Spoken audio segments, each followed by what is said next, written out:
और कितनी देर लगेगी? बहुत भूख लगी है, दिन भर एक ही काम में लगी रहती हो।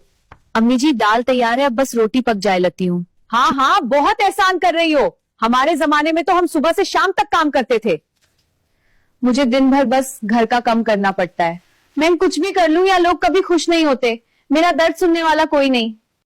अम्मी जी बात बात पर ताने मरती है, अली भी कुछ ना कुछ सुना देते हैं। या अल्लाह, मैं भी एक इंसान हूँ, मुझे भी तकलीफ होती है। आसमा भाभी चाय बना दो और हाँ नाश्ता भी ले आना।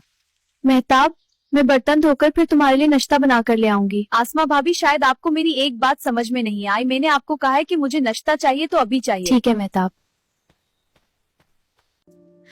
कभी कभी अम्मी की बहुत याद आती है।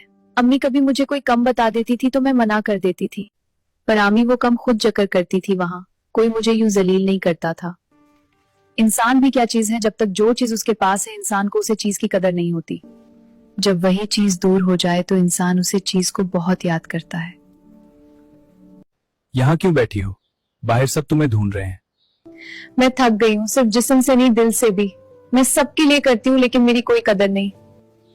मुझे माफ कर दो, मैंने कभी तुम्हारा दर्द समझने की कोशिश ही नहीं की। आज से कोई तुम्हें कुछ नहीं कहेगा। रिश्ते सिर्फ फर्ज से नहीं, एहसास से चलते हैं। जब दिल समझने लगे तो हर तकलीफ हल्की हो जाती है।